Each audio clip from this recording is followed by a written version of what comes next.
Alright, man, les amis, j'espère que vous allez bien, j'espère que tout se passe très bien pour vous. Aujourd'hui, on va réagir à Mike Tyson et Jake Paul. Vous savez que leur combat approche, je pense que c'est en mai. On va voir aussi le banner qui prévoit le pire pour Doumbé. Je ne sais pas qui c'est le banner. I don't know him, man. Mais on va découvrir ce que UFC MMA, c'est le nom de la chaîne, nous a préparé pour aujourd'hui. N'oubliez pas de vous abonner aussi à UFC MMA parce que cette vidéo lui appartient. We keep walking, man. On continue pas à travailler. On doit faire ces 100 000. N'oubliez pas de vous abonner, partager, liker, commenter. Tyson sera bientôt de retour sur le ring alors qu'il va affronter Jake Paul. Mais certains médecins estiment qu'il s'agit en fait d'une très mauvaise idée. L'un d'entre eux clame carrément que la superstar américaine pourrait y laisser la vie dans le pire des scénarios. Visiblement avoir entraîné Francis Ngannou pendant des mois avant ses débuts en boxe anglaise a réveillé quelque chose en lui. Désormais âgé de 57 ans, Mike Tyson va en effet effectuer son retour sur le ring dans quelques mois. Il fera face à Jake Paul. Et comme il le montre sur les réseaux sociaux, l'ancien combattant ne se ménage pas du tout. Nombreux sont ceux à critiquer cette affiche, Paul ayant tout de même 30 ans de moins que l'ex-champion du monde des poids lourds. Iron Mike est quand même vu gagnant par de nombreux observateurs. Mais selon les médecins, il ferait mieux de rester à la retraite. Maître de conférence à l'université Anglia Ruskin, Stephen Hugh a tiré la sonnette d'alarme dans un article pour The Conversation. Voilà ce qu'il a déclaré. L'athérosclérose coronarienne, c'est-à-dire des artères cardiaques rétrécies, est courante à l'âge moyen. Et même chez les personnes apparemment en bonne santé. Cependant, cela peut entraîner une mort subite pendant l'exercice. Bien que l'exercice régulier réduise ce risque, une dépendance à la cocaïne l'augmente considérablement. Et Tyson est connu pour avoir consommé cette drogue dans le passé.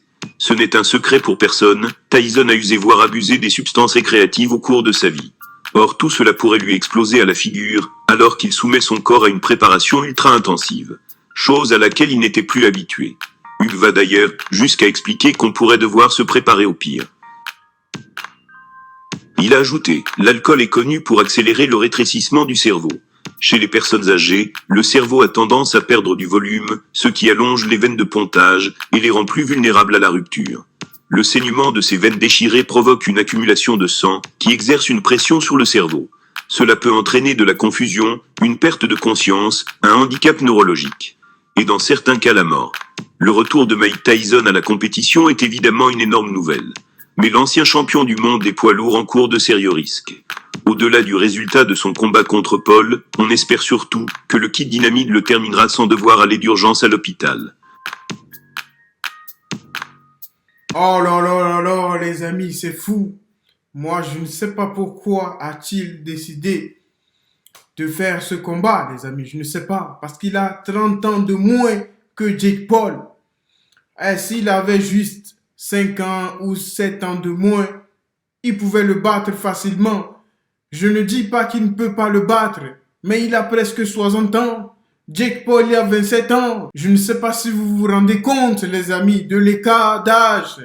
Mike Tyson, il n'a plus combattu. Ça fait, je pense que depuis 2001, ça fait au moins 20 ans ou 22 ans, un truc comme ça, les amis. Il est parti à la retraite depuis longtemps. Il n'a qu'à rester à la retraite. Pourquoi veut-il faire ça? Je comprends pas, les amis. I don't know. Mais moi, je pense que c'est pour l'argent. Ça va générer vraiment pas mal d'argent. Mike Tyson contre Jake Paul. Ils vont faire des vues incroyables. C'est pour l'argent. Je vais pas vous mentir. Parce que ça ne sert à rien de faire ce combat. On sait très bien que Mike Tyson, cocaïne, des trucs comme ça. Entre-temps, il était dans une chaise roulante. Il a eu beaucoup de soucis de santé et tout ça. On le sait. C'est pour ça. Moi, je pense que ce n'est pas une bonne idée. Je le pense, sincèrement, les amis. Dites-moi ce que vous en pensez. Parce qu'il est invaincu. Et si Jake Paul le bat, c'est fini, les amis. Les gens se souviendront de lui. Mais pas comme il le voudra, les amis. Ce n'est pas possible. Jake Paul ne peut pas le battre. On verra. We gonna see, man. Dans les mois à venir. Je pense que c'est en juin ou je ne sais plus. Je pense. Dites-moi en commentaire ce que vous en pensez. Comme on pouvait s'y attendre, la défaite de Cédric Doumbé contre Baki au PFL Paris a fait parler d'elle, et pas seulement pour ses circonstances polémiques. Légende des sports de combat dans l'Hexagone, Jérôme Le Banner a d'ailleurs été très clair sur The Best. En cas de défaite, Cédric Doumbé savait que le retour de bâton allait être colossal. Il faut dire qu'il avait passé des semaines à trash-talker Baki avant de l'affronter au PFL Paris 2.